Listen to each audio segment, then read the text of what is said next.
Hello and welcome to another edition of Inside America's Minds. Today I have with me Carleeka Basnight Menendez. Hi, Carleeka. How are you?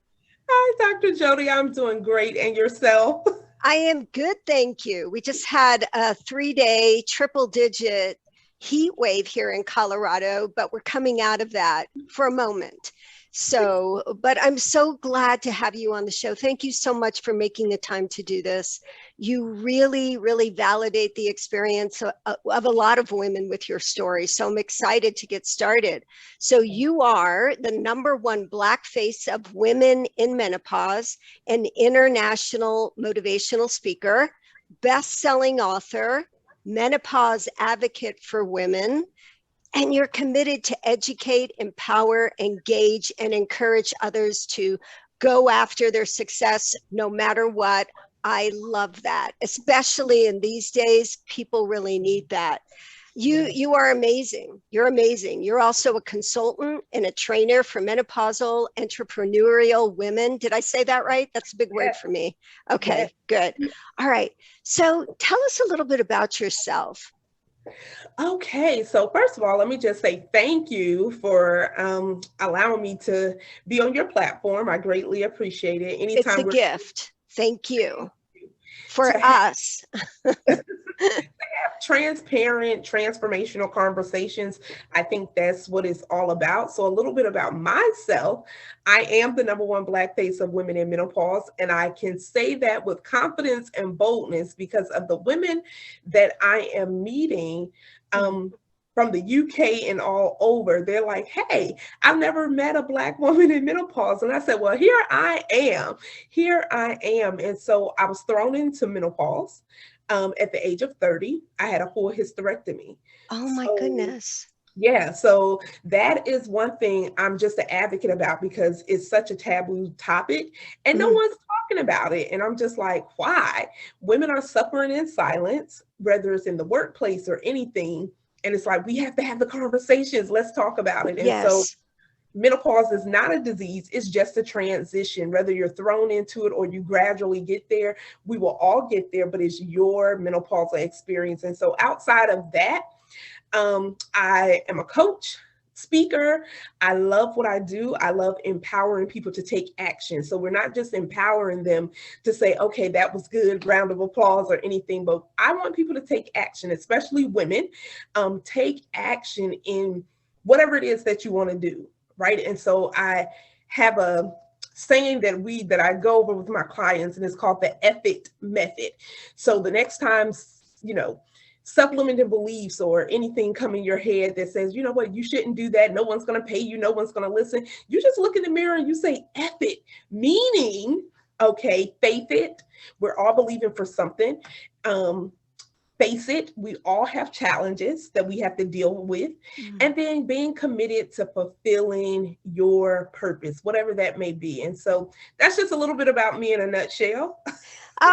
Okay. So go over that acronym again. EFIC, spell it out because I want to make sure I hear it, the audience hear it. I'm all about acronyms when I do therapy with patients because it's easy to remember. In hospital settings, we always have acronyms for emergency situations because there's no time to think. You No just have time. to know what FAST is, or you if there's a stroke alert, an active shooter, an abduction, and all that. So what a great idea. So what is the acronym again? So it's called EFFIT, and we call it the EFFIT method. And so the EFFIT method consists of three things: faith it, utilizing your faith, because like I said, we're all believing Okay. for something, or we have, and then face it. Face your challenges head on. Don't sweep them under the rug. Just deal with them because they will Okay. come back to you. And then fulfill it, being committed despite of anything, being committed to fulfilling your purpose.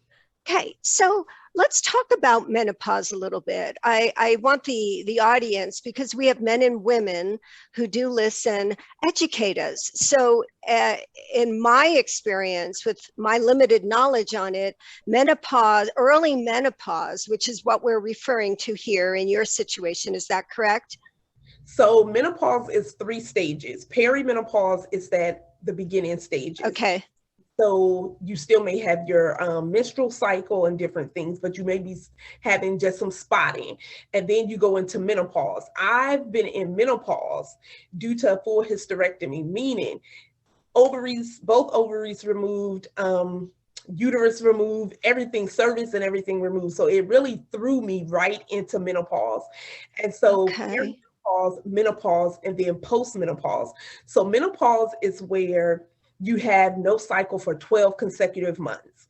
And then postmenopausal is like, hey, all of those symptoms are over with and you're on the other end. That's what I'm praying I get to. Okay. Well, yeah.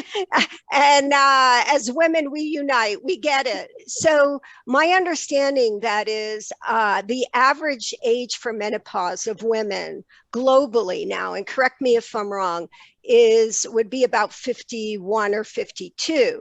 So pre or early premature menopause, from what I read, and again, a natural, and we'll get to that in a minute, is before the age of 40. Is that correct for a natural menopause? So natural menopause would mean biologically our body would just cycle through the phases that you said. Now, a premature menopause can happen for the reasons, like you said, you had a total hysterectomy before the age of 40, actually a decade earlier at 30. Yeah. I do know I've had several patients in the hospital as well as in private practice that early menopause was induced by chemotherapy, radiation, different types of enzyme disorders, Turner's Fragile X, or different kinds of medical situations, trauma. Yeah. And again, surgery. Is that correct? Is that the right information?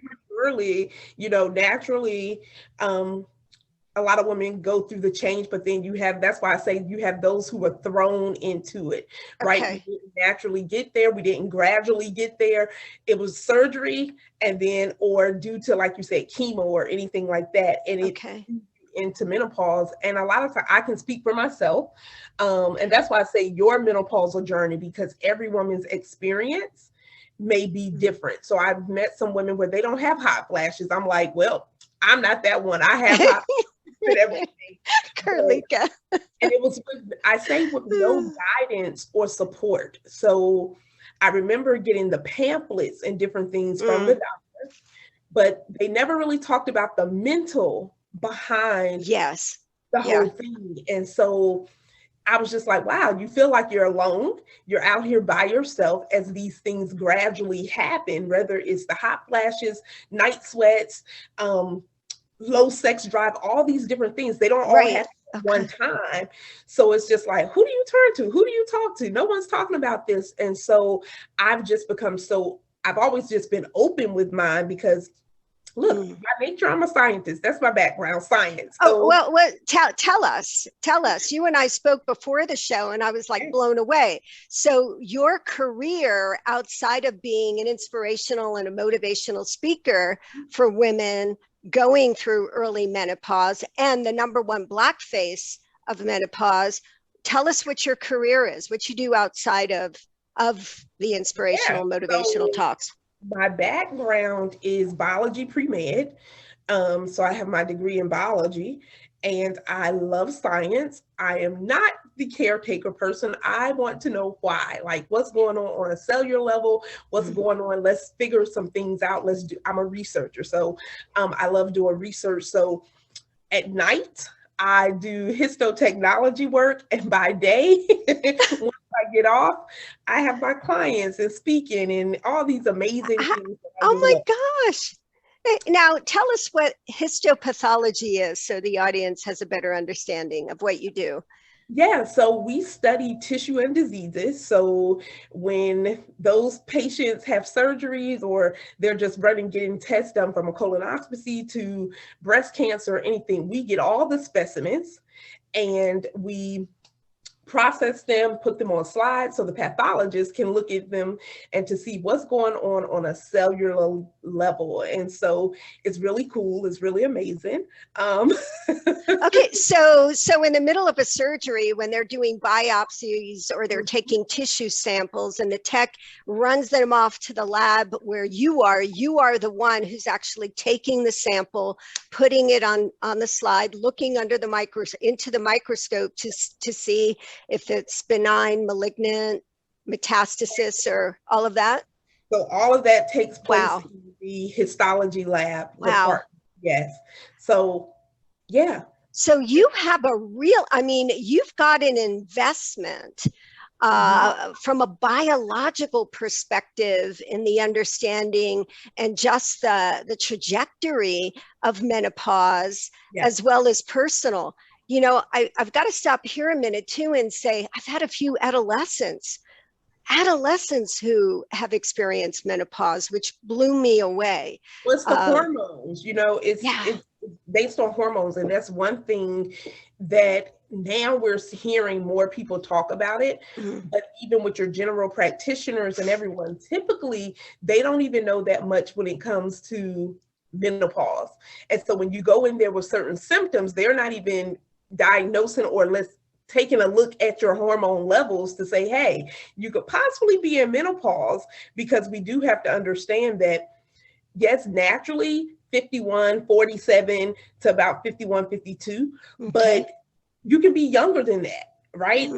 I know some women who started, and people can be in perimenopause for a few years, right? Which is premenopause, right, like you said. Okay. Yep. And you can be there for a few years. So, and then for women of color, though menopause is not a disease, it can lead to other things such as heart palpitations, heart disease, especially in African-American women.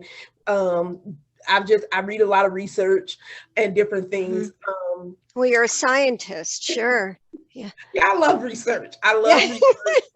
I'm with you.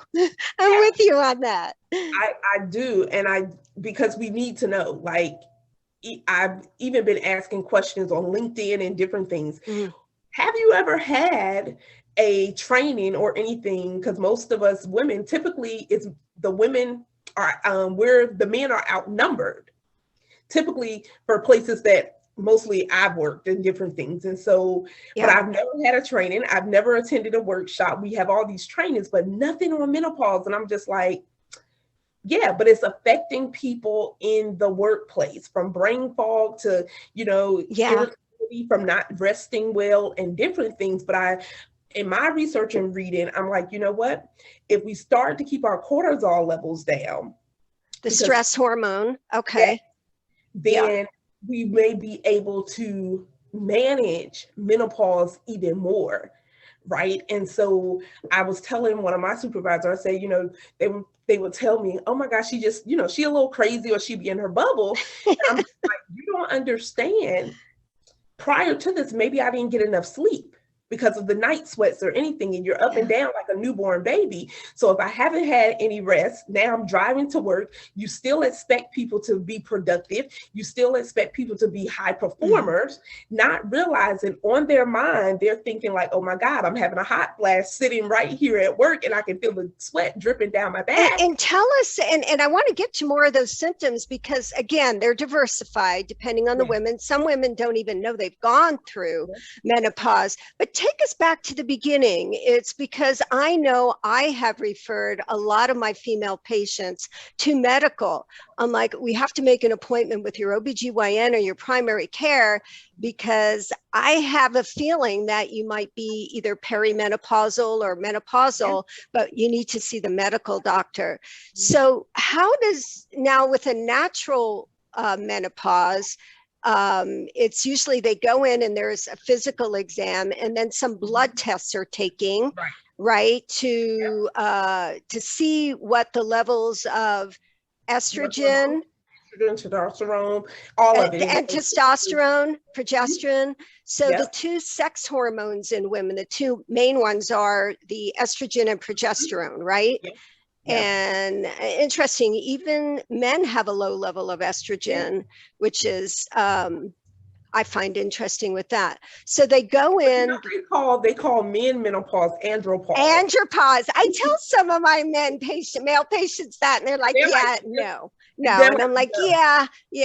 I'm going to send you to a urologist. He can tell you. They're so in denial about it. So in But I do believe as women, number one, I believe if we're able to communicate better about it. Okay. And that communication to me starts with us knowing our bodies, right? Even when we're sick, before you go to the doctor or anything, your body well enough to say, I might just need to rest, or I'm really not feeling that well. Think about when we even go to the doctor, you're only telling them the symptoms that you have. And then they're giving you some remedy for whatever you're telling them. So if you go in there and tell them, hey, I have a sore throat and all of these things, they're going to check for strep. They're going to check, okay, if that's negative, then we go to the next thing. Pull the evidence, right? Exactly. So I do believe even with menopause, we need to track and trend, meaning track different things that are maybe changing. Maybe it's your mood, right? Keep a journal and things with you to say, hey, maybe it's my mood, or did I have a hot flash when I ate this? Because we need to stay away from the sugar. We need to stay away from the caffeine. So definitely communication, nutrition, and then exercise. Going back to communication, if I'm able to communicate better about what's going on with me, now I'm able to have a conversation with my doctor. I'm able to have a conversation within my household to let everyone know. So we're on the same playing field. I'm able to have this conversation, hopefully at the workplace, without looking like you're old or you're getting a little obsolete or anything. So I think that's why a lot of women don't talk about it on the workplace, and just be quiet, because they don't want to seem like, okay, look, I don't want to seem like I can't perform my job and all of these things. And do I have the possibility of losing my job? Well, and I think that's a very real element. And I think it's a scary thing. I know a lot of women have presented to me with feeling like they felt something was wrong with them. They felt they were terminal, or exactly like you said, they felt, quote unquote, I'm losing it. I'm getting dementia. They're happy one minute, sad another, irritable, then all the other physical symptoms. And then, a lot of us will have some kind of caffeine intake to keep us alert, but unfortunately, because there is a degree of fatigue with menopause, it's just like you said, counterproductive. It can actually enhance the symptomology. But I think there's, and I wanted to get your opinion on this, Carlika, there's also a sense of grieving for women going through menopause from the beginning and then the end. So I wanted to get your perspective on that as well. I totally agree with you, Jody, because the grief, a lot of times when people think of grievance, they think of a death. And I'm like, grief is anything that really affects you, right? You can go through those stages of grief with anything. It could be a loss of a job. It could be menopause, because now, and this is the part that a lot of people don't talk about, the mental capacity of it, things, right? If I'm at work and I've had a hot flash, I'm thinking to myself, like, do I still smell fresh, right? And for the average person, you may not be thinking that. Or when I go speak, I'm very conscious of the type of materials that I wear, because what I don't want to do is get up and I've got sweat pouring down my back or under my arms, or looking like I done peed on myself or something, because you're just sweating from all places that you probably didn't even think you could sweat from. So there is a sense, because now mentally, especially going through a hysterectomy, and let me speak for myself. I felt less of a woman, even though I had my children, and I know we didn't want any more children, but mentally, I felt like a part of me was just snatched away out of my control. Well, what was that part of you that, and this is what I really want to get into, is the experience of losing that female femininity aspect of being a woman. So when you say it was snatched away, tell us more about that, Carlika. Yeah, so I had endometriosis. Tell us what that is. I was just in so much pain. So I had fibroids, uterine fibroids, all these different things going on with my uterus. But of course, they wouldn't be able to really see that until it's removed. So the pathology of it. And so I got a chance to see my uterus and everything. And it looked almost like a raisin. So you actually saw the pathology report as a histologist. Yeah. Oh, wow. What was that like? Uterus, ovaries. I got to see everything. Oh my God. What was that like? A little emotional, actually. Yeah, it's a part of your body that was removed, right? So I've seen it before from different women. Yeah. But I was like waiting for my specimen to come in the lab. And I was just like I want to see when my specimen come in. And I was standing, I was with the PAs while they grossed it and everything. And I was just like, wow, like I don't have any of my reproductive organs. So stop a minute there, because that is a removal and amputation of, like you said, the reproduction system of you as a woman. Now, you had your children. We're going to talk about women who go through the early menopause who haven't yet. But so you're looking at a piece of you that was removed. What was the feeling at that point? I felt a little overwhelmed, like you said, that grief. And I was just like, and then I didn't really have anyone that you could really talk to. So a few people that knew I had the procedure, they was just like, oh, you'll be fine. So many women every year have it. And I was just like, yeah, I know that, but still. So that probably made them feel better about it, minimizing it. But, right, because they care, obviously. But for you. But I don't think a lot of people know how to have empathy, right? Okay. A lot of people are not empathetic, and that's even in the workplace dealing with a woman in menopause. They either think you have an attitude, they either think you're a little crazy because you're quiet, and it's like, no, I'm exhausted, because sometimes there is fatigue. Now, I take vitamin D and I take vitamins and different things as well, because that is a part of helping yourself. How can you help yourself? So I find things, I listen to music while I'm at work and different things to keep me in my own zen, to keep me just calm. So how long, so you went through menopause at 30. So let me go back a little bit. I'm still there. And you're still going through it. The one thing I read for a premature or early menopause, that postmenopausal symptoms can be longer. Yes. And then there's the health risks. Yes. In addition to that, because of an early menopause. But most can be medically managed. Is that correct? I want women to know that they're not alone, but they've got to get help medically from professionals. So, is that right, Carlika? I can definitely say this. It can, and people just need to do their research and find. I've been on a quest finding a GYN that just specializes in menopause. Okay. A gynecologist. Have you found any in your area? I have not. I have to drive a little bit, probably about 45, 50 minutes into Florida. But yeah, I've called them and different things. So I'm just waiting on some information from them. But I wanted to find someone specifically who specializes in this, because now there's so much misinformation out there with hormone replacement therapy and all of these different, you're going to get cancer. And I'm like, that's not true.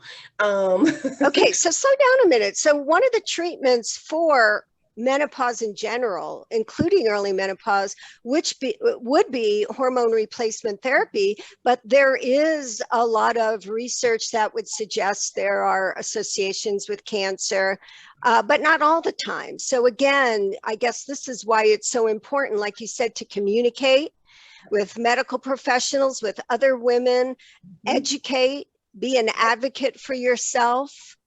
And because I wasn't, when HRT, which is the hormone replacement therapy, when it was presented to me at age 30, like you got to think, I was just 30.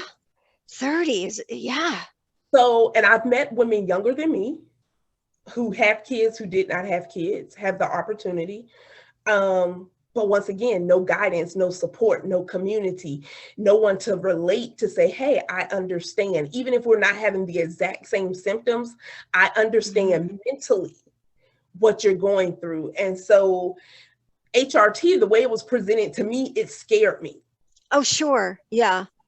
And let me just back up a little bit, Jody. It was literally, it's scary. And the only thing I remember the doctor saying was, it wasn't even the cancer part, right? For me, I was already dealing with anorexia for years. So you had an eating disorder before all this? Yes. Okay. What kind of anorexia? I was bulimic. Okay. Tell the audience what those terms are: anorexic, bulimic. Right. So were you binging and purging, or because again, this is the experience of so many women, which is why it's such a gift to have you on the show. Yes. So I started with the eating disorder in 10th grade. 10th grade.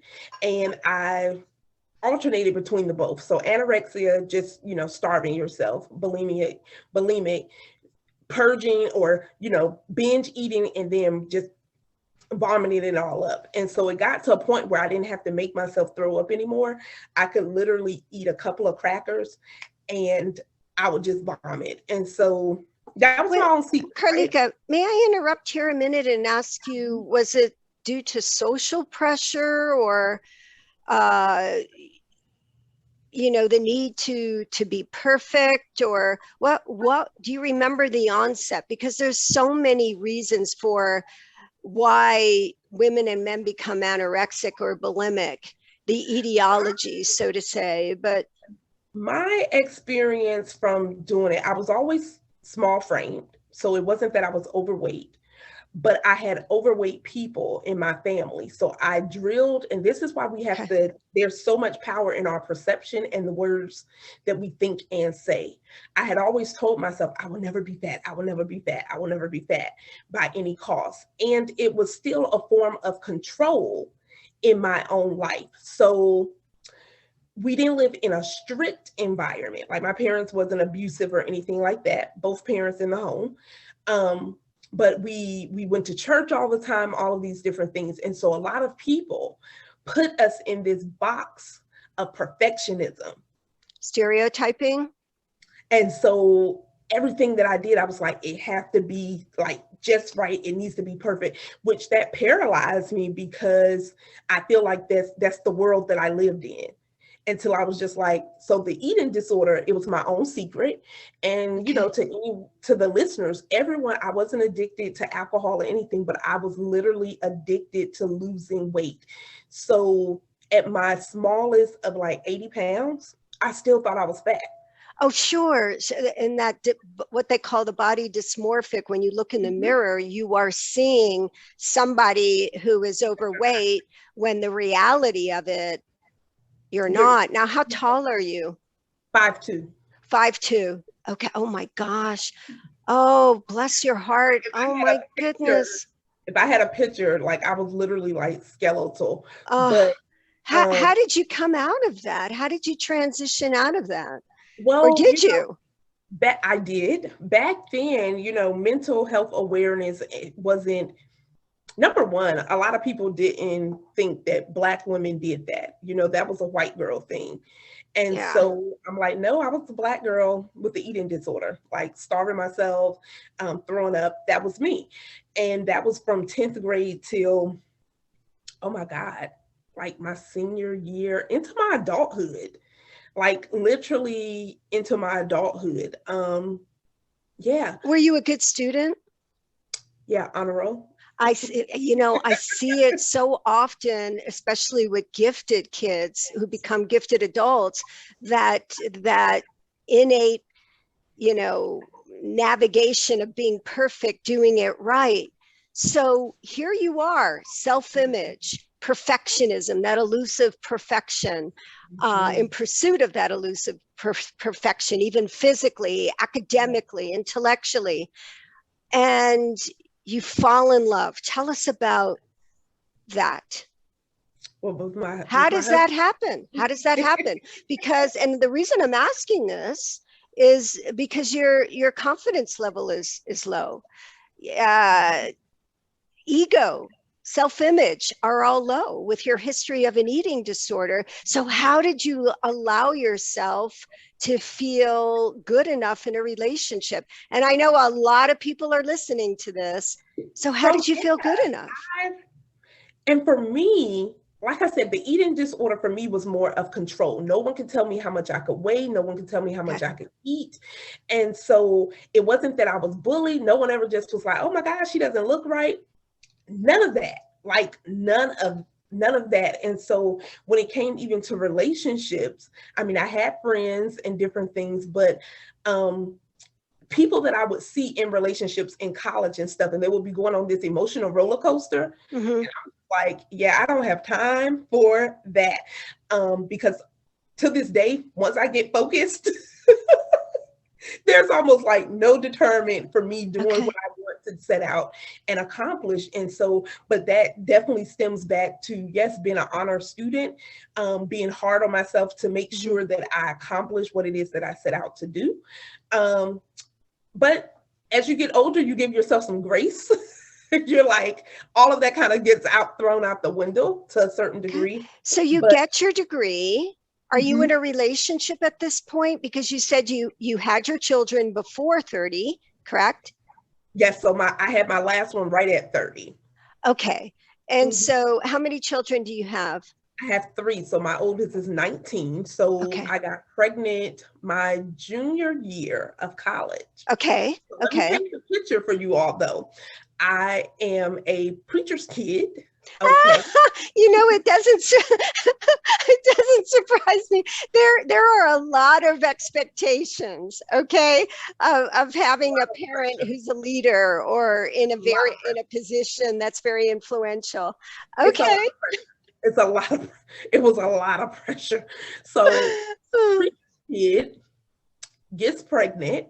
So of course I'm still dealing with the eating disorder. Oh, God bless you. Fear of getting fat. Now I'm like, oh my God. I remember sitting at the doctor's and he was like, you really need to gain like 65 pounds. That's what I cried over. I was just like, is he crazy? I'm not getting ready to gain 65 pounds. So that was a very hard pregnancy. I was in and out the hospital, specialists and everything. But mentally, I could not allow myself to gain weight. I want to say that entire pregnancy, I gained like 10 pounds. And there's so many questions that I want to ask that I'm sure the audience is thinking is, what did dad and mom say when they found out that their daughter, a junior in college, dad's a preacher of, I'm sure, a very large congregation? What happened? Dad and mom are preachers. Oh my God, girl. Oh no. How did they handle it? Oh my gosh. They did well. I will say this, that, you know, you always have people talking, right? And so there was, it was a lot of, I can honestly say it was a lot of stress. Like I was really stressed out, and a lot of people didn't know that I had an eating disorder. So you're pregnant.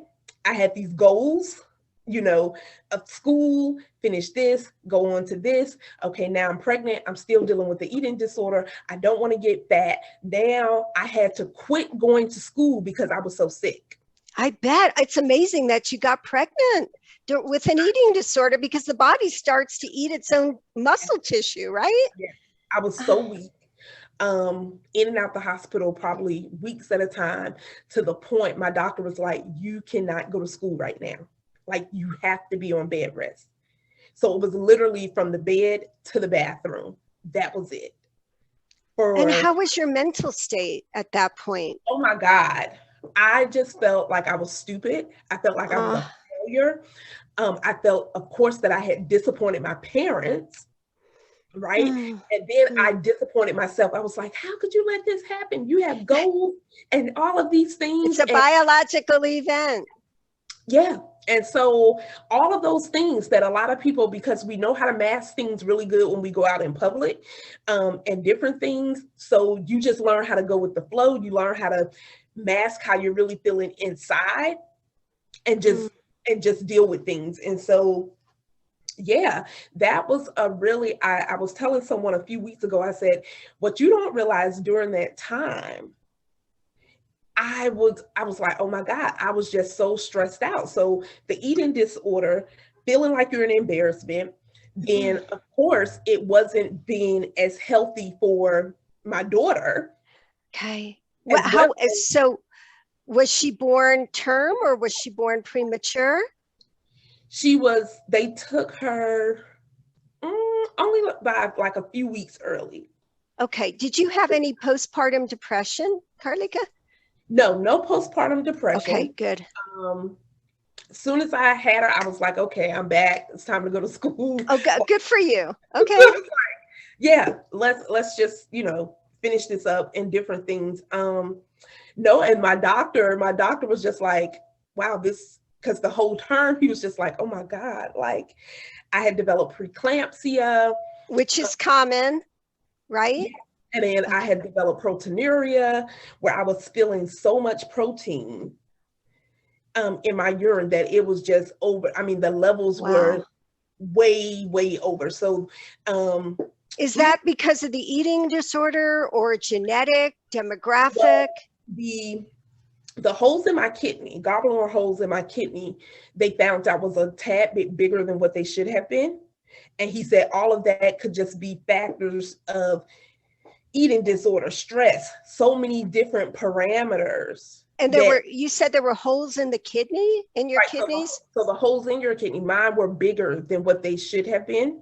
So explain that to the audience though. So the kidneys naturally have filter. So you're talking about the filter holes then within the kidneys. So, okay. And so though we spilled, you may have some protein, but when I say they would check the pH and they would be like, what in the world? And tell us what the pH is. So your litmus, and when they would just do your dip to check, okay, what is your pH of your urine? 7, neutral, all of these different things. Mine would be so high, like 12, 14, 16. Like they would be like, what in the world? So you had a lot of medical complications then afterwards. That I never had before, because I was pretty fit outside of the eating. Outside of the eating disorder, no medical issues. So you have your daughter now, then you have 2 more children. Where does the eating disorder start to dissipate and taper off? Do you remember? So about 25. Okay. It was a long period. I mean, my husband and I, we have been now in Georgia 8 years. And so when I even moved to Georgia, I wasn't dealing with the eating disorder, but when we even moved to Georgia, I was still in size 00. Oh my gosh. Now I'm not in 00 no more, y'all. I'm in like size 5, 6. But you're tiny, you're still petite. So would you say that the eating disorder started to taper off as you got more control over your life and you were happier? And that you intentionally worked on it? That I intentionally worked on it because I did not want to die. Okay.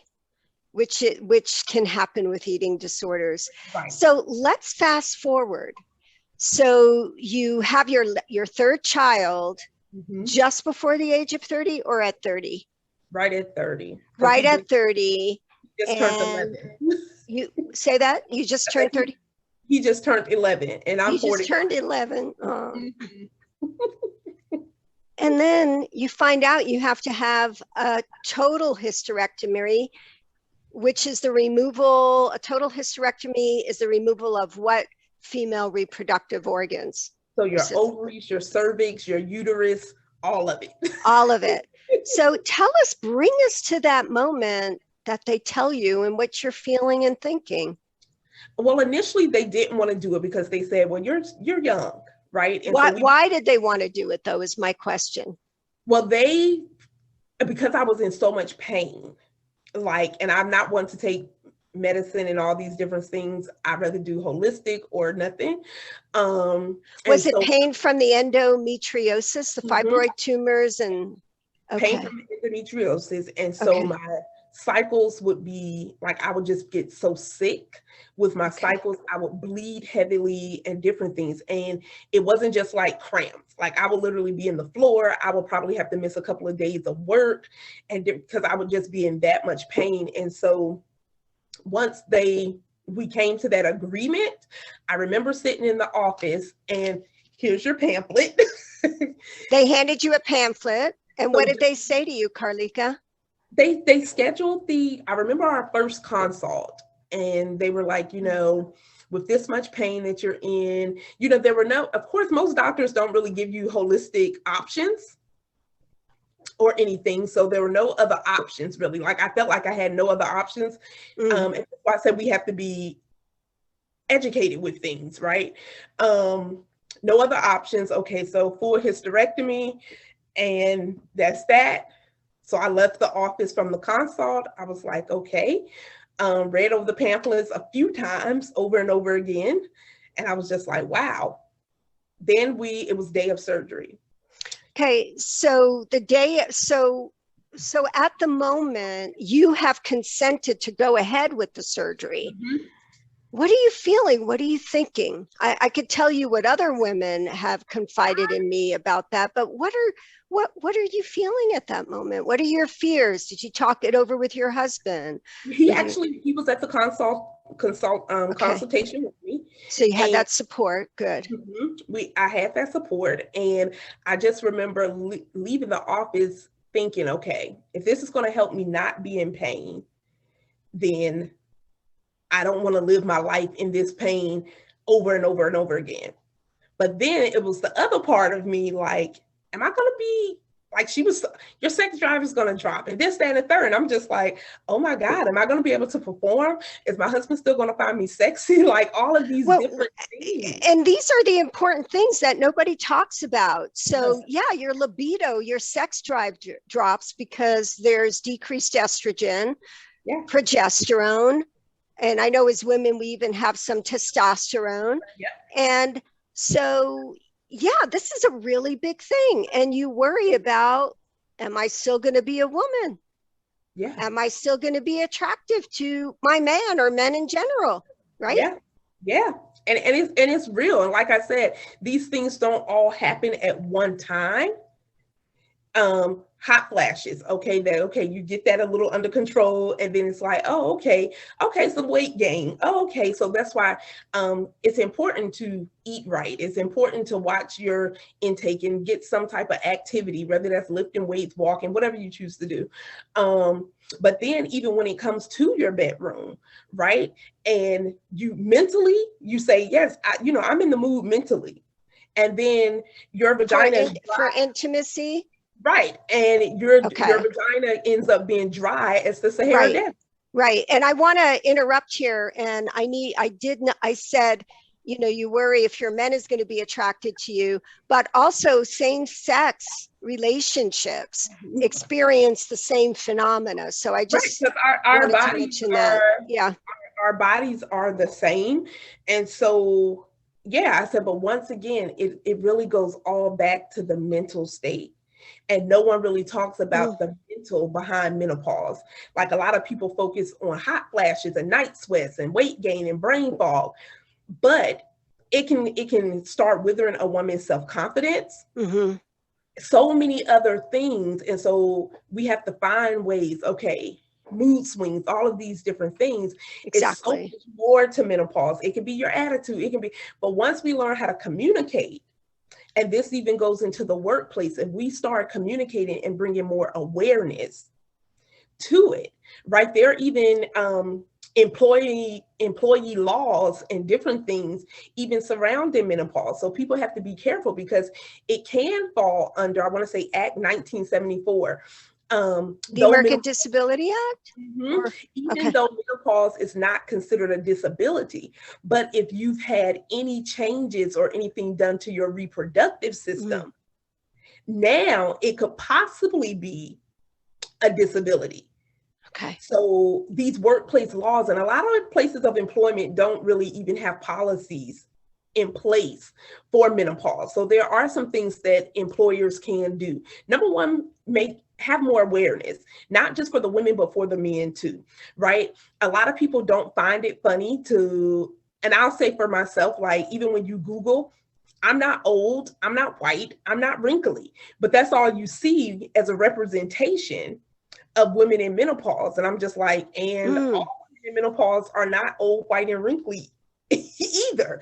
So we have to rebrand how we perceive. I like the way you say that. And this is one of your platforms, is spreading that word and changing that stereotype that, number one, it affects all women at some point, correct?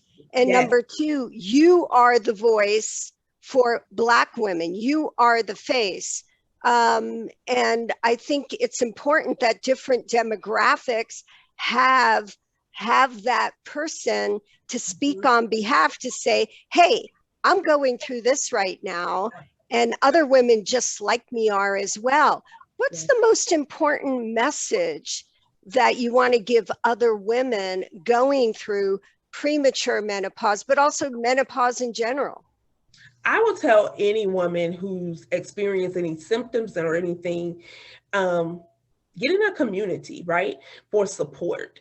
Do your research, ask questions, and don't be afraid to speak up, right? A lot of times we're silent, and some women are suffering, where I've met women where they experience more rage and it's caused strain in their relationships. You know, if you're not able to communicate, or don't feel embarrassed, right? Don't feel embarrassed about menopause. It's not the end of life, y'all. It is not. But the picture that society has painted is that, oh, you're in menopause, you're just an old lady, and different things. And I said, no, you have women thriving in life past 50 who are in menopause, but I'm like, they're thriving, but my niche is more women 40 and below, because you don't really hear a lot of us coming out to tell our menopausal journeys and stories, because like if you put yourself mentally, a 30-year-old going through menopause, right. So talk to us more about the psychological effects of it. Was the depression, the anxiety, the questioning of just your womanhood? And then again, are you going to be attractive to your significant other? Talk to us a little bit about that, because that is always the number one. Those are the variables that the women I see. And then also sometimes I'll have their partners who want to talk about how do I support her? How do I get her through this? What do I do when in one moment, you know, she's crying, the next moment she's kicking me out, and then the next moment she needs me to hold on really tight? What are your views on that? And what do you recommend, Carlika? I definitely say that there needs to be more empathy for the partners as well. And that's why I say, once again, it goes back to communication, right? Being able to communicate to your household what you're going through so that people can understand. But if we don't understand what's going on, how can you talk about it? How can you communicate to your partner, whether it's sexual, whether it's the mood swings, whether it's being, you know, brain fog, so I encourage women, talk about it. Talk about your emotions, and then find ways that you can help you. Because if you can help you, then you can keep the peace. You can help those around you, whether that's at the workplace, whether that's in your home, whether that's at church. Because menopause is not like a child where you can drop off at daycare. I can't say, hey, menopause today, I'm going to pick you up at 6 p.m. Hot flashes happen whenever, however. Random. And I just have to deal with it. I can't, it's nothing, it's a part of life. And so with anything, once you embrace it, that, hey, this is where I am in my life. It won't always be this way, but in the meantime and in between time, I am going to find ways. I love that. In the meantime and in between time, I am going to find ways. And this is something, again, it's your platform, especially because you're dealing with, you know, an age group that is usually, that's like a height of a career. So women who are experiencing early menopause during the height or the beginning, we can even say the beginning and height of a career, this is really big stuff. because how do you stay on your game when you've got all these physiological, psychological, emotional, intellectual? Let me tell you, it's been a few times that I felt like just walking out of work without saying anything and just go on home. There have been times where I didn't feel like showing up. There have been times when I've had a hot flash and sat there and I'm just like, why am I doing this to myself? Like, why do I need to go to my car to cool off or something? Or, you know, why isn't there a space for us to cool off or something? Why isn't there somewhere where, because sometimes they're so bad that you just need to lay down for a few minutes to gather yourself, right? And I'm just like, you know what came to my mind, Carlika? I apologize for interrupting, but when you're saying this actually, what crossed my mind is a conversation I had with a young mom over a decade ago about having to breastfeed. And actually, it's way over a decade now. Why was she meant to be feeling, you know, ashamed of that? And why was it so difficult? We're over that, I would hope now, in most workplaces and in most public places too, for the most part, again. But it's the same thing, is what provisions can be made that are realistic, but that take into account that this is a transition in life, and there's a lot of stress. You use the word cortisol, the stress hormone. I do a lot of evaluations for individuals in the workplace that have to go on disability or short-term leave because the stress is just so over the top. And then you've got the anxiety, the panic, the depression. They can't think, they can't feel. But these are why federal things in the workplace are also in place, is to allow the individual to get back to a balance of some type in whatever way they possibly can. And so if I heard you correctly, you are trying to also promote the focus that this is a life transition where it involves a lot of mental health issues as well as physical issues. It really does. And some things that workplaces can, like you said, I love what you said, realistic, right? But a lot of people don't speak up probably in the workplace with menopause because they don't want to be singled out. They don't want people to snicker about it because it is something that people kind of laugh about. Oh, okay, you're in menopause. Or, well, it's the same thing women have been hearing for years. Oh, you're on your period, or you must be on your period, or just like somebody who's prescribed medications. Did you take your meds? It's all these little things that really, that someone could really take offensive. So even in the workplace, I would encourage people to ask, hey, does your company have a menopause training? Most of them don't. I've done a survey and most have never had one. And they still don't have any. Ask them, do they have a policy, right? Because if I have to come to you and say, hey, I may need to leave early, right? It's not every day. Or there may need to be some type of modification to the schedule, right? Or you can even contact, if your workplace, you can, because it really falls under occupational health and safety. Right? If you're working. Oh, how so? Under, okay. How does it fall under that? Help me understand that. Depending on where people work at, is your place of employment temperature-wise suitable? Because now, if it's already hot in there and I'm having a hot flash, now this could be adding to what I'm already going through. So is it possible that we can adjust the temperature? Is there enough ventilation, right? Is it okay if I need to take multiple breaks just so I can gather myself, right? Is it okay if I have water or a fan or different things at my station that maybe that coolness will just keep me down? Now, if I'm cool, I may not get as irritated, right? And I can still perform, I can still be productive. But for anyone out there, if you've had a hot flash and you're sitting at work and you know you have to get stuff done. So it's almost like just accommodation. So if you have like a work environment where, let's say you have 20 people within a certain circumference, it may not be realistic to lower the temperature for 19 of them. However, it doesn't preclude the employer of putting in maybe, or allowing you to bring in a fan or giving you breaks, or just like I know there's a lot of accommodations I have I recommend for individuals who are very claustrophobic, or maybe who have physical injuries that have been evidenced by their medical doctors, where they need a different type of desk height or chair, or maybe there's some visual impairment. So what you're saying then is to make for workplaces to have a better awareness of making allowances, because it is actually a medical condition, right? It's diagnosed as a medical transition, medical condition. Yeah, I don't even know any other word to put with it.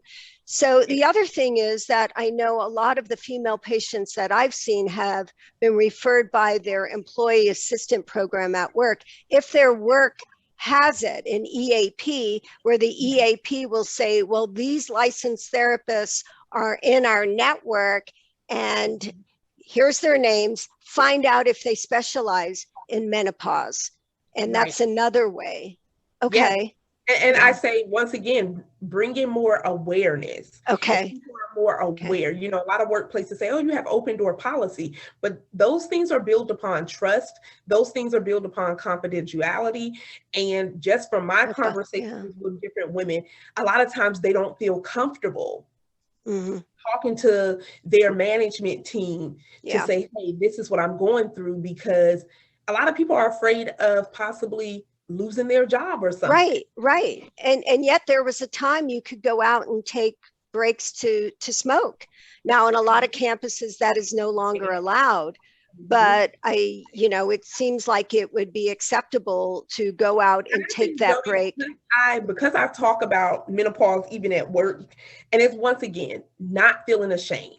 Right? Not feeling ashamed. You're as young as you feel, right? Depending on the quality of life that you want. And so they know I have hot flashes, because I tell them up front, I'm not going to sit here and suffer. Either you all need to turn the air down. But then I had a coworker bring me a little Arctic blast thing. I forget what it's called, but it sits right near my station in different things. And I put the little filter in the freezer, add a little water, and it gives just a constant. Wow. But then there's sometimes that the hot flashes and things are so bad, I just need to I typically go to my car, blast the air, and lean my chair back just for a little while. I may play some calming music or something and that's why I say everyone's journey may be different. We're all going to get there, whether it's thrown into it by surgery or medications or anything, or naturally. But if we don't keep talking about it and rebranding the face of what menopause looks like on a mental level, on an emotional level, on a sexual level, even on a financial level, right? Because you're always trying to find cooler clothing. You're looking at different holistic medications. You're looking for something to cool you off. So it can become very costly. And that's a good point. I don't know that I've ever heard the financial end of menopause addressed. So thank you. I think that the women need to know. So if there was like one paramount message, one sentence that you could give to women about menopause that they need to remember, what would that be? It would definitely be speak up. Okay. Words. So I want to ask you a few more questions. Then I know the audience is going to want to know how to be in contact with you. They want to hire you as a speaker. So we're going to get to that. What has been the biggest challenge for you, Carlika, as a woman going through early menopause? I would definitely say the biggest challenge for me would be some of the weight gain. Okay. That would, out of anything, because the hot flashes, they're just like they say, hot flash, they come and go, seconds, a few seconds, and then you cool down, you're cold. And so for me, it would definitely be some of the weight gain. Would that be because of your history with the eating disorder, or do you find that with a lot of women going through early menopause? I find that with a lot of women with the conversations, because it hasn't messed with my self-esteem or anything. I've just like, okay. Right. I do what I do. So you find, once again, you find ways to manage. And so I've always been a conscious eater, but I refuse to allow myself to go back to those stages of having an eating disorder or counting calories and all of these different things, because that's stress. Like, so what I focus on more is keeping my stress levels down. Because for women, the cortisol, that's what causes us to have the, more little fluff in the front and right, in the abdomen area. Yeah, the cortisol stress hormone does that. Yeah. I find myself meditating more. I find myself getting natural sunlight, going on a walk in the morning, and then typically at night I take a 15-minute walk or so, which helps me. And after that, I get showered and I'm able to just relax and go to sleep. Aromatherapy is good. I'm all about creating your atmosphere. So if that's a particular candle you love and different things, create your own zen, create your own atmosphere. Create your own zen. Okay. Noise, soft music, whatever that looks like for you, just finding ways to manage the menopause. Once again, because we can't just put it to the side. Right? It's nothing that we just put to the side. It's a part of our life. And so when you embrace it as, hey, I'm still thriving, number one, because I'm still here. I'm still alive. I still have my health. I may be going through some things and there may be some changes. But even on the sexual level, there's so much out there, right? To help that can compensate for the decreased sex drive, libido. Okay. Exactly. And involve your partner. Once again, communicate, speak up. Okay. And create that, whatever you need to do to manage your menopause, right? Is that personal. Now, do you recommend that women go to the human resources department if they want to take some leave or get some help with if there is an employee assistant program therapist? How should they approach it?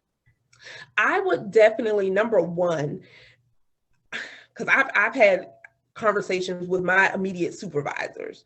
Okay. Because those are the ones that, they're able to look at my time. They're the ones really more hands-on or in contact with me than human resources. Now, I would tell someone, if you don't feel like any changes are being made or you're feeling excluded, because now it really kind of falls into diversity and inclusion. Even if people don't really want to, it really does. Because if I feel excluded because I'm in menopause and I can't have a thing, regardless of the demographic, right? Just being a woman in menopause. Just being a woman, just being a woman in general. I would ask your human resource department, hey, do we have a menopause policy in place?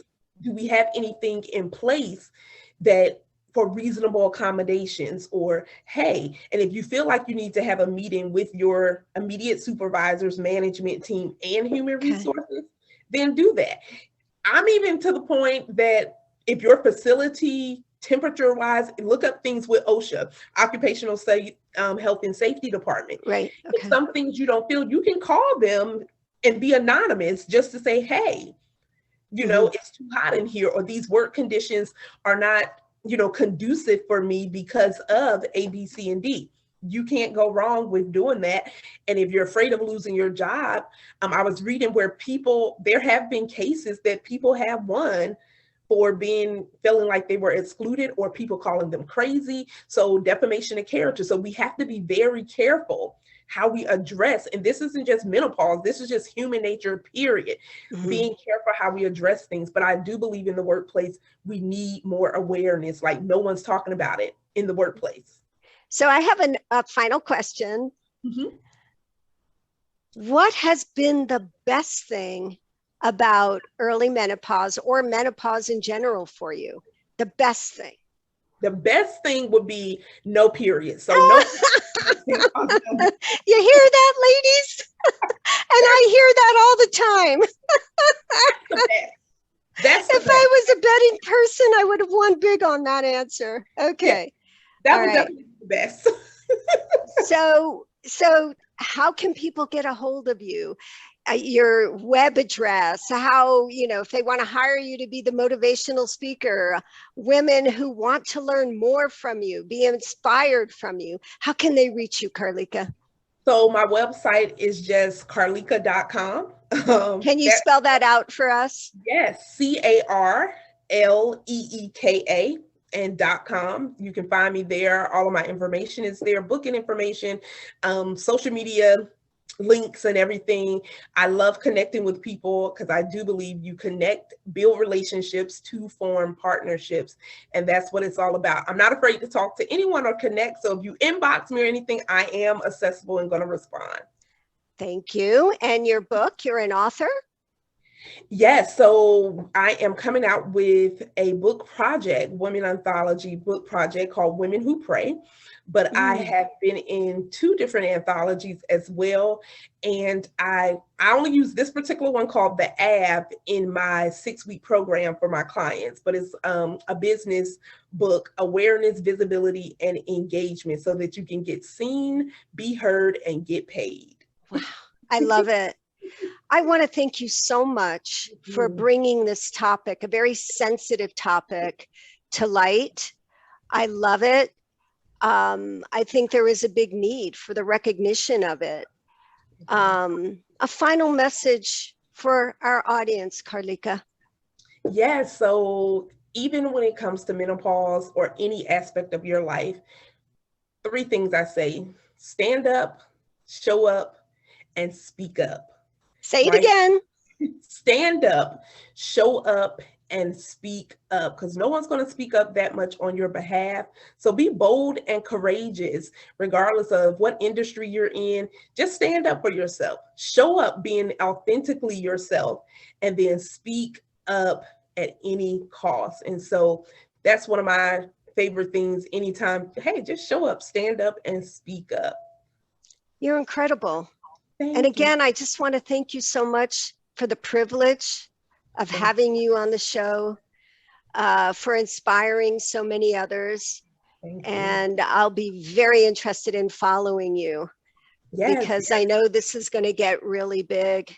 Let's stay connected. Yeah, we have our, Menopause and Mimosa that's coming up in September. We did it last year, twice. Menopause and Mimosa. Now, how can people find out more information about that? Yeah, just connect with me. Either I'm on social media, Carleeka too. Is that simple. But yeah, we're in the planning phases of that now. We have some dynamic speakers. Right. Yeah, I'm excited about last year. Like I said, we did it twice.